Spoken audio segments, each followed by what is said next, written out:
Hi everyone, in today's episode we've got some really fun stuff for you. We're in producer Vera's kitchen. Vera, say hi. Hi. Hello. What are we doing in Vera's kitchen? We're gonna apply all the things that we learned from the previous episodes. Things like organizational methods, best practices, what to do, what not to do. We're gonna take all that juicy information and see how we can turn this slightly messy space into a fast-flowing organizational kitchen beast. Let's do a quick summary of the space that we're in. This kitchen, in terms of movement from the fridge to a potential prep space to cooking to washing, everything seems quite well planned. What is not apparent right now is the proper utilization of that space. You can't see a lot of space because there are a lot of things around. We will also go through section by section and I will show you why there are certain places in this kitchen that could be better optimized and utilized so that you can improve your own workflow process. Alright, it's go time. I'm going to start looking at all the cabinets, figuring out where I can create space, where I can improve certain workflow processes, and how I can better utilize whatever storage space I have here so that cooking and the process of operating in this kitchen is nice and streamlined. Right, looking at the cabinets, there is space, but the items within are haphazardly placed. Now the key to a well-organized kitchen is to know where everything is, and the first way you do that is to organize all your items and group them according to the categories. One of the reasons why people accumulate a lot of things is they don't know that they have these items, they can't see them, they're not organized well, so they tend not to be used and forgotten, and before you know it, you've got all sorts of stuff that is old or expiring. Let's clear this up and organize all of it, right? This is a countertop. But you can't tell it's a countertop because you can't see any of the countertop space. Now countertops are best used as a prep space, putting appliances on, maybe even snacks and food items that are half-eaten, bread for instance. Using countertop space as storage generally is a poor use of the countertop space and it makes things look very cluttered. So this lovely man-made stone surface has now been taken over by a growing mound of stuff. We're going to attempt to find homes for this stuff in the spaces that we're going to create in the cabinets inside producer Vera's kitchen. So by the end of the day, the kitchen and myself will be very well acquainted. We'll be very good friends at this point. Organizing things is kind of like a war, right? Going to war, I need to know how many troops I have, where do I deploy them. So the first thing I'm going to do is take as much stuff as I can out of the cabinets, start to group them into their categories, and then once I know what I have, I will start to create space. Alright, so the first thing we're going to do is empty out this shelf. I see so many different types of items in here. I see bottles, I see bags, honey, ketchup, Marmite, EP5 inside also, and then there's like a blueberry vinegar from Korea. This is a wonderful treasure trove of items, but it needs to be organized. I need to categorize them. As I do that, I'll create more space. Look at this. This is peanut butter that was hidden at the back. February 11th, 2017. How long have you stayed in this house? 2 years plus. 2 years. So how was this expired before you even moved in? This is like the best organized thing I've seen in the cabinet so far. This is like a bunch of teas in what is there? At NTUC. This is it's an insurance income statement in a bag of tea. This is an important document. I think you might want to keep that.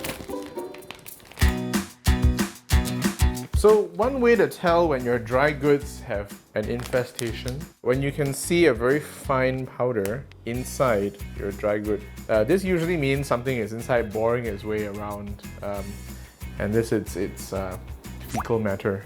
I will now gather everything into its category, remove what's expired and unwanted. The space will be very quickly more organized. Alright, so I have a whole drawer here of very good prime space within arm's reach. This is space between your sink and your cooking area that you should be using all the time with ingredients, utensils. Now, it doesn't look like anything useful is being stored in it right now. This is a lot of like sort of disposable cutlery that you get together with delivery and takeout. So I'm going to repurpose this entire drawer and organize this drawer down here as well, because I think it could be used to better organize a lot of these cooking ingredients and constantly used items, okay?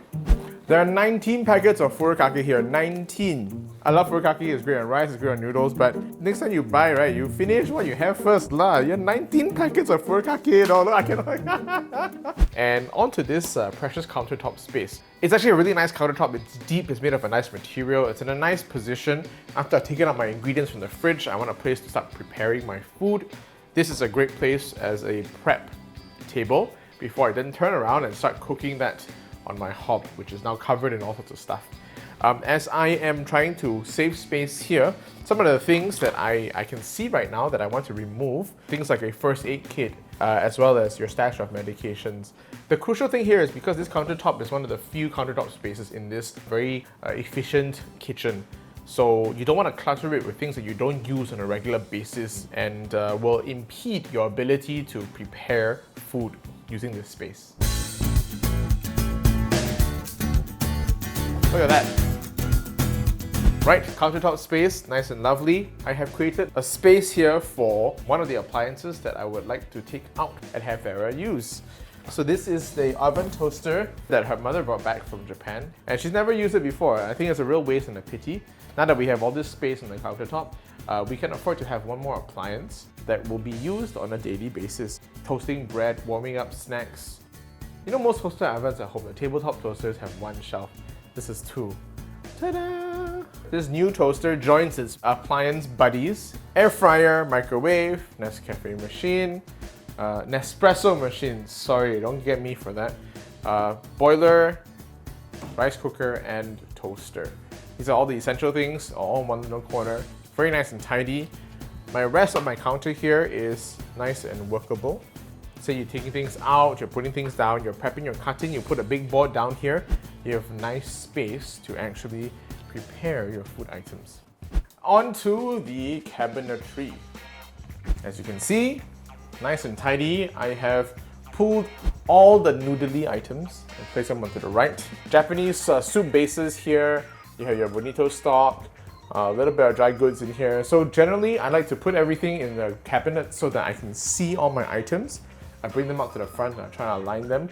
There's some cereals up there and some of your vitamins up there. Things that do not need to be put onto the tabletop because you already have a bottle of your vitamin C tablet. Put them up somewhere else that's dry, that's cool, you don't need to access all the time. I haven't done too much here besides just try and compress a little bit of the pot lid section. Made sure that the pots and the pot lids are compressed to one side. There were a couple of bags of things and random bits of dry goods here, bottles that I removed and gathered together with its own kind. And in its place, I put in a dry store. So these are canned items that don't need to be used in excess all day and will not be affected by the heat underneath the stove and will not take up space up in precious sort of shelving space. Below it, I have managed to clear a large amount of space. So now I have almost an entire shelf worth of space here should I need to store things inside. My medications can come in here, or even things like snacks and teas can come in here. So drawers on this side, I have taken some effort to clear this first drawer so that you can put utensils inside. Things hanging from here. Good idea when they're wet and you're dripping dry, but when you store them overnight and you don't want like pet fur and you don't want bugs, creepy crawlies around late at night, get these and put them into the drawers. Right, your first drawer here is your prime real estate. It's the drawer that you reach for the first for all your cooking utensils as you get busy on your stove. Second drawer, you remember this just now as the drawer of strange disposable things. What I've done here is I've separated napkins. I have a big bag of disposable cutlery here and chopsticks, all easily viewable and easily used. Now all the items in this second drawer were scattered across several drawers in this section, and I gathered them all together and I decided to put them in one drawer because it makes it so much more organized. Dry goods drawer here, all these are essential items. Maybe not used on a regular basis daily all the time, but you still want them close enough to your stovetop. I've got sugars, I've got corn flour, starch, salts, right? All your dry stuff tucked away nicely in one drawer. Right, one of the final things I want to do with this kitchen is address this protective siding. It's mainly used because when people cook, the oil splatters. There is a lot of oily debris and vapor that will then condense on the glass surfaces of the back wall or these surfaces on the top as the exhaust is working. So I'm going to show you one way that you can eliminate use of this aluminum siding. And come on, let's look at it. It's not so shook to look at, okay? So I'm going to show you a piece of equipment that is going to be very, very useful in preventing the need for this aluminum siding. This mesh screen. Now it's got a handle and the wire screen should be quite fine. What is this used for, you ask? Why does it help to remove this aluminum baffling? Let me show you. What you're looking for and trying to avoid is oil vapor. This mesh net is designed so that you can keep this on your pot. It still lets moisture vapor through, but it doesn't let all the oil vapor through.